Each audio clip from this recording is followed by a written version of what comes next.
What is up, night crawlers? Thank you again for joining me at the Nightmare's Edge. Today I have 4 terrifying encounters with potential cryptids. These experiences are from Reddit, so I wanted to say thank you to the authors for allowing me to narrate those experiences. As usual, the links to the stories are going to be listed in the description. Be sure to check them out. If you have any information about these encounters, please let me know. My email is also going to be in the description. Without any further ado, sit back, relax, and let me tickle those inner fears. Mutant? Native American spirit? Roswell alien? What did I encounter? By Farlow 6493. Just a few years ago, my friends and I decided to take a road trip to Santa Fe, New Mexico. I had just turned 18 and thought it would be fun to pack up the car with the boys and hit the road. Santa Fe had always seemed interesting to me as I had never really known or heard much about New Mexico. The drive was thrilling, full of laughs and good music. We checked into our hotel and settled in. We were staying at Hotel Santa Fe, an adobe-style hotel in the very center of the very small town. The town felt strange from the get-go. Maybe it was just me, and would love any listeners to explain why, but there was a few odd things about the town. First of all, most businesses close early, around 5 or so, and when they close, they close. Doors are locked and lights are out. It seems all the locals are nowhere to be found or asleep by 8. Santa Fe gives off eerie vibes. It's definitely a spiritual small town, but at times it felt like something more sinister is going on, something in the air. But I digress. After settling down into our rooms, we hit the streets to walk and get a bite to eat and shop. There wasn't much that interested our group as we were all teenage boys, and the town is more geared towards older retirees or avid Southwestern art collectors. But nevertheless, we were still considerate of the culture and full of curiosity, which would later be a poor mistake. As the evening came, the sky filled with a beautiful pink sunset.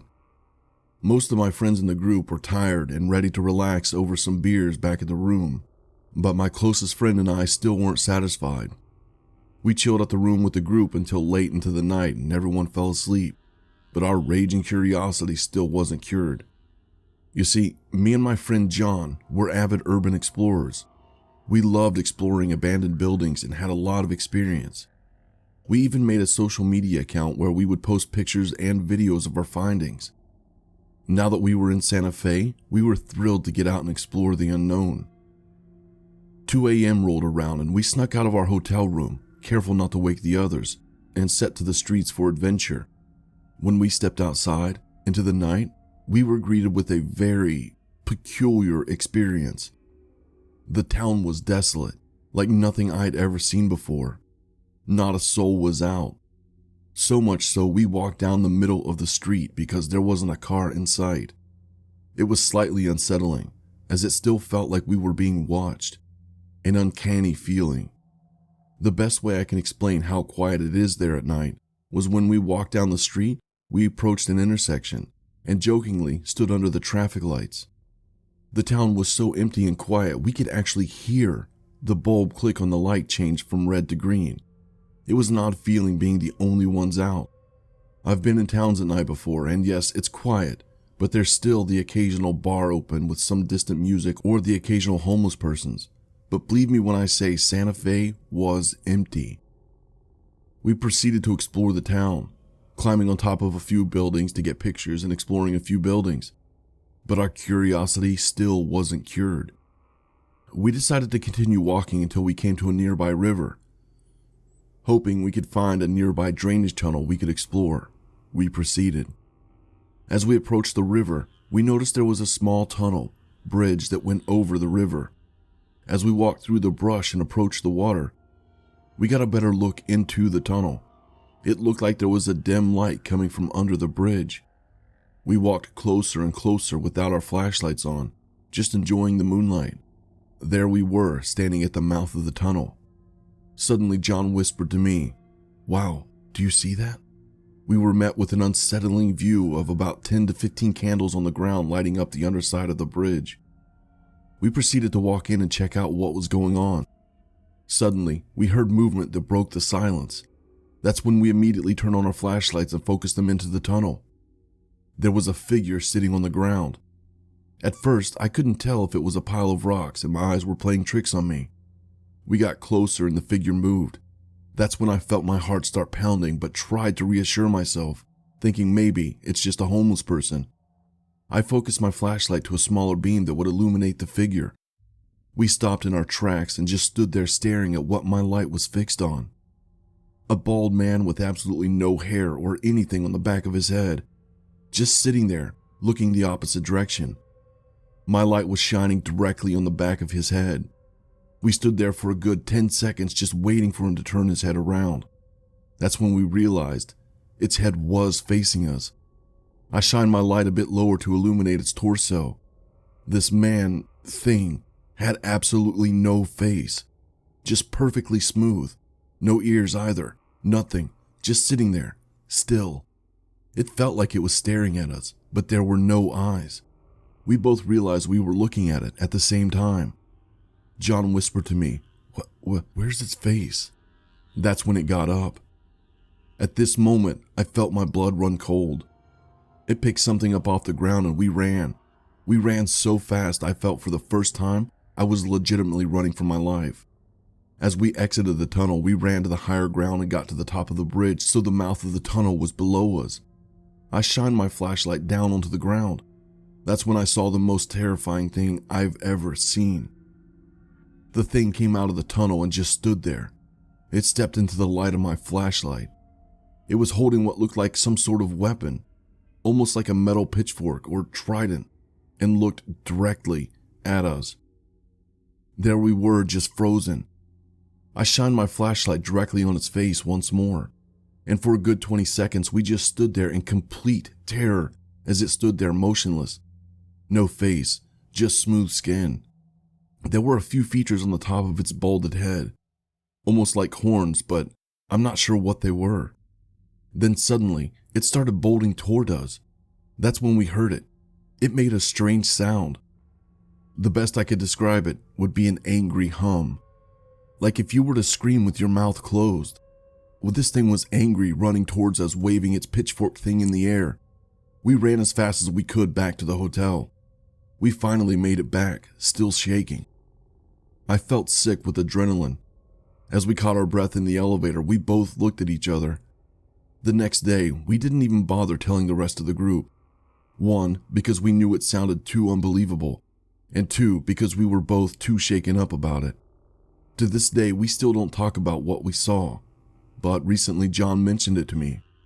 We were talking about the trip as he lowered his voice and said, "You saw that too, right?" Looking back, I did decide to do some research on New Mexico, finding out that the government has done many secret experiments in the desert, and the area has many Indian burial grounds. The land is a cocktail for the uncanny. I often wonder if what we saw was some mutant human as a result of the Manhattan Project, a nuclear test done in the middle of the desert of New Mexico. There are rumors that the government not only tested their bombs on test-built structures, but humans. Maybe we saw a mutant, or maybe it was some sort of native spirit, but I'm still not much of a supernatural believer. Regardless, I will never be able to explain what I saw that night, and will never forget the view of that faceless man looking at me. Personal Account of the Not Deer, North Carolina, Tennessee, by Nate O'Potato. This is a bit of a long one, so grab your popcorn and buckle up, ladies and gentlemen. For my college screenwriting class, we were split into groups, 4 students each, for a group project. The assignment was to select a myth or legend to base a 10 to 15 page screenplay on. My group thought it would be interesting to choose a cryptid for the project rather than a well-known historical myth or legend. Our teacher cleared us for the idea, and we started brainstorming. Of course, we didn't want the most well-known cryptids like the Loch Ness Monster or Bigfoot, so we started looking up some of the lesser-known ones. One of the ones that somebody pitched was the not deer, also known as the night deer in some cases. According to people's stories, it looked almost exactly like a large deer, but something felt horribly off. Only when they drove away did they realize what was specifically wrong about it. Still, even before they understood exactly what was going on, every story mentioned the overwhelming sense of wrongness. Quoting someone else's personal account, it was a deer in the way the graveyard is a playground. You can treat it as such, I guess, but it won't feel the same. Lo and behold, after a bit of research, I found out it was located in North Carolina. Not only that, but it was just over an hour away. Just about every written or publicized story of the not deer supposedly took place in Boone County, North Carolina, and its surrounding areas. I informed the group of what I discovered and, being as spontaneous as I am, told them I'm driving out to the location that very night. I figured I probably wouldn't come across anything, even though I was legitimately curious. At the very least, it was something interesting to do, and I'd be able to accurately describe the location and ambiance of the area to the main screenwriter. I wasn't able to convince the other 3 of my group to go with me. They all had their legitimate reasons, and since I made the decision to go suddenly, I understood why none of them wanted to go with me on the trip.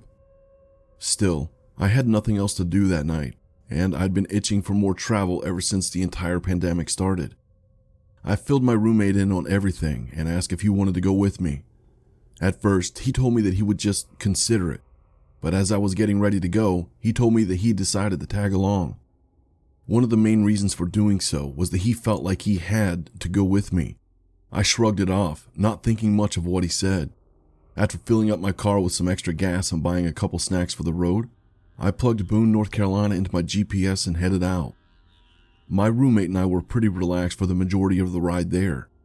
We joked around, listened to all sorts of music through the radio and CD player, and had some whatever snacks we had brought earlier. Eventually we got close to Boone. That's when we started to feel like something was off. It wasn't a feeling strong enough to make us want to turn around, but it was worth mentioning to each other. When we got into the city, it was just about what we imagined. Gas stations, car dealerships, dollar stores, and small cafes. All of them were closed at that time, with the time of arrival in Boone County around 9-10 p.m. But all of them were well lit and unintimidating. My roommate told me that we should probably head back around 9:30, and that he had let me know when that time came around. I agreed with him since I didn't want to spend too long searching for an experience. Needless to say, we didn't come across anything by 9:30. He decided to let us keep going for another half an hour. The clock on my car's dash had been broken for a while now, and I couldn't look at my phone while I was driving, so I was totally reliant on him for the time.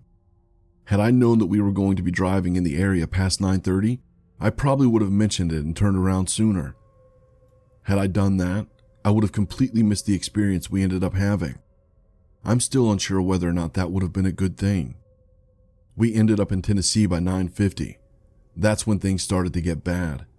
At this point, we rarely come across any other cars on the highway. We took the first 2 exits we saw and ended up driving along more mountainous, forested roads.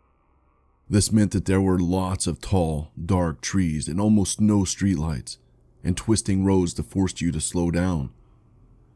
My roommate said he started to feel bad about the whole situation, and I agreed wholeheartedly. Still, there was nowhere to turn, so we continued going straight since that was really the only option for the time being. A few different times, we got a serious sense of dread, but usually that feeling disappeared by the time we got to the next section of the road. There were a couple times that both of us started to tear up, not because we were sad or upset, but because it felt so wrong to be there. Like it was somewhere where we weren't supposed to be. The feeling of dread was very particular too. It wasn't feeling bad in the sense of depression or anxiety. The best way to describe it was a sense of wrongness. It seemed to come in waves, not sticking around for a long time, but not going away entirely either. By this point, my GPS had stopped working entirely. Both my roommate's phone and my phone said that they had full bars, but mine simply refused to connect to anything. Luckily, his GPS still worked fine, so he plugged in the directions for home. It continued taking us down the road for a while longer. The area started to become more forested as we went on, and the road started to twist and turn much more than it had before. Basically, we had come across the exact area where you would expect a monster to be, and we started to feel really, really bad. I don't think I can express the feeling well enough with words, but it was the worst we had felt so far. But we knew something wasn't right. We both felt like we weren't supposed to be there. We felt like we needed to get out. Since my roommate started getting truly spooked, that put me on edge even more since he never gets scared by anything. There wasn't much we could do about it though. The GPS wanted us to follow the road, so we awaited its next directions, eager to get on the highway back home. The sense of dread still came and went with every other segment of the road we crossed. Eventually, the GPS wanted us to turn.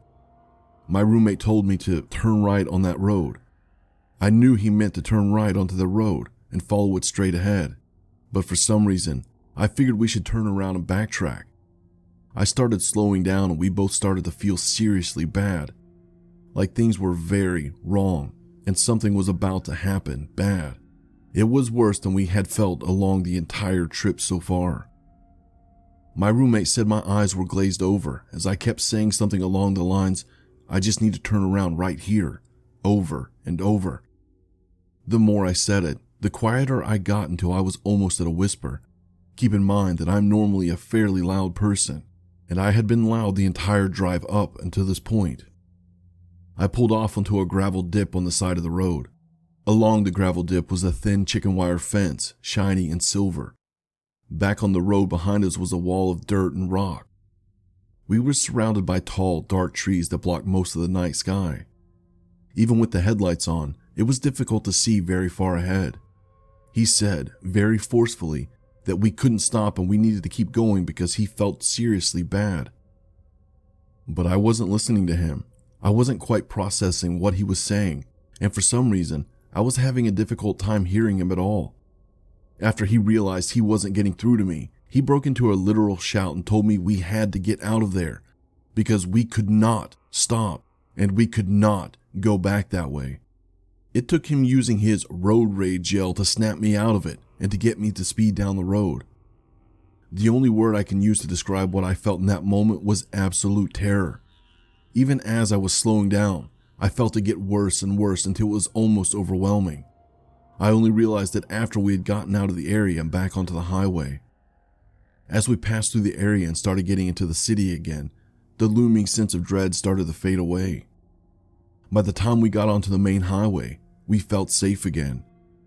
But in that moment that I pulled off onto the gravel dip on the road, where I had almost stopped the car entirely, that was the most terrifying experience I've ever had in my life. I would bet my life savings that had we turned around, we would have seen something we never wanted to. Both of us admitted to tearing up as we both drove off from that spot. I was much more shaken up than my roommate was, and it took a little while for me to fully process what actually happened.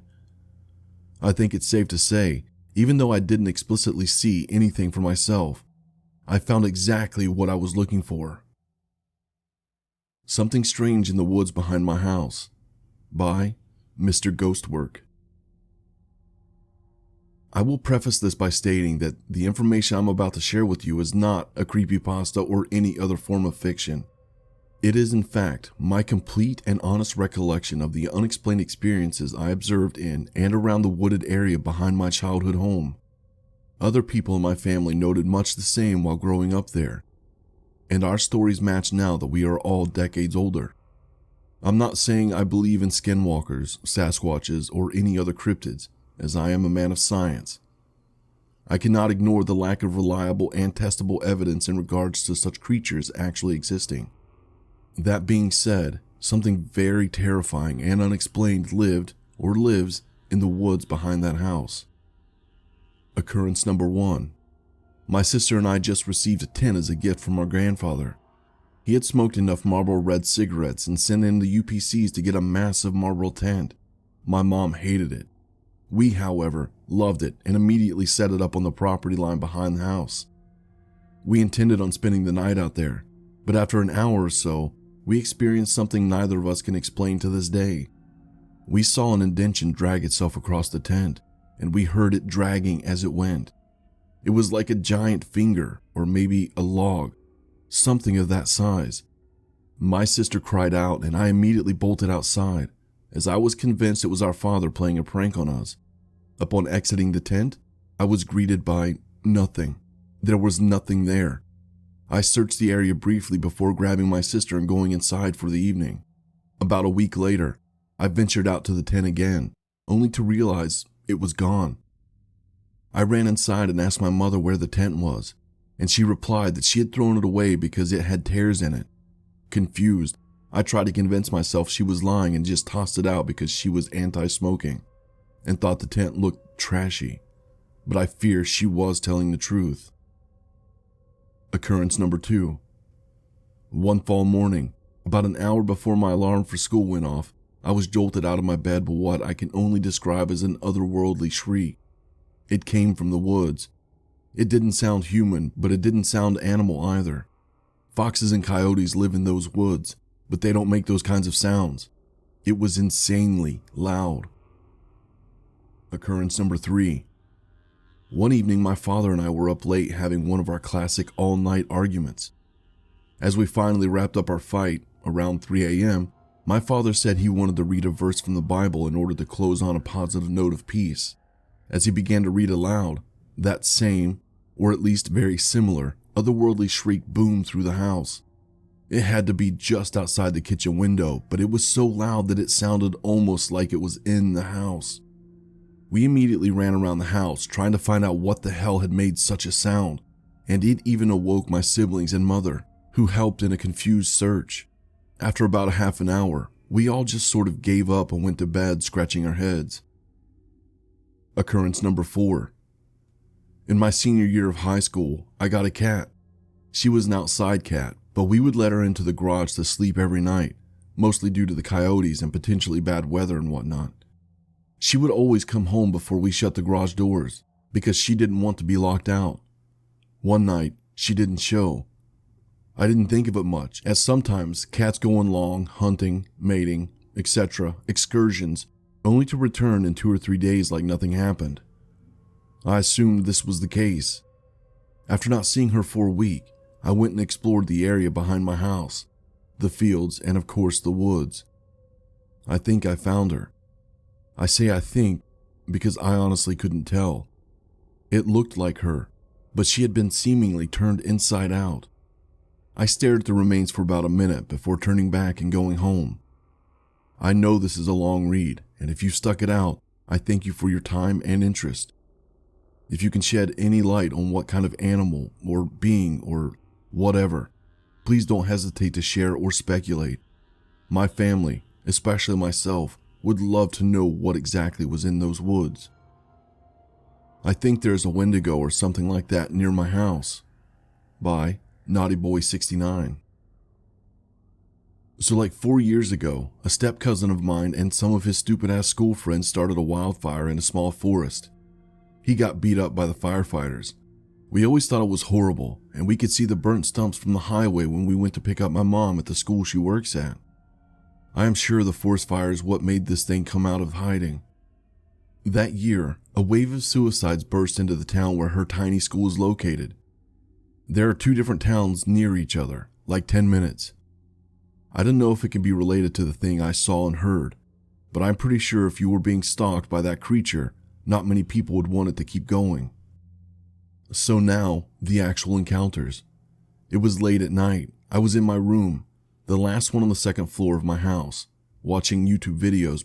Because of the pandemic, the car flow on the highway in front of my house had dropped massively, so it was weirdly silent. Suddenly, I heard crunching on the leaves on the ground. It usually wouldn't scare me because we have cats and those bastards love leaves. But then I suddenly realized the crunches were slow footprints, and they were getting closer and closer to my bedroom. And then I smelt the stench. It was like that one time we forgot a piece of meat in our cabinets. I am paralyzed. I have rhinitis, so my sense of smell is stronger than that of the normal human. The stench is making me gag, and then I hear it knock 3 times on my window. 3 fucking knocks made by some hard object. They were soft enough to be as if someone had hit their nail against the huge glass window of a balcony that my dad never finished. It could not have been a stick or a branch because my dad cut most of the branches of the tree next to the window earlier that day. I just laid there silently, trying to take a glimpse of it through the mirror, that is in front of the window, but the curtains won't let me. After a few minutes, I could hear the crunches go away. The day after, I went to our laundry room. That's the place with no walls besides the back of my house, and my room is a roof. I could not shake the feeling that something was watching me. Then I heard my mom calling me from the trees from the neighbor's house. I was certain my mom was inside the house, so I picked up the clothes basket and ran inside. Nothing happened after but a few dead cats and dogs from my neighbors. It's been a few months, and I still feel weird reminding myself this, and especially while writing it in stories say that when you say their name and spread their tales, it's like inviting them in. I am scared. Thank you all again for watching and listening. I know these experiences sometimes can be traumatic, so another big thank you to the authors for giving me permission to share them. Again, those links are in the description. But until next time, remember, just because you couldn't see it, doesn't mean it wasn't watching you.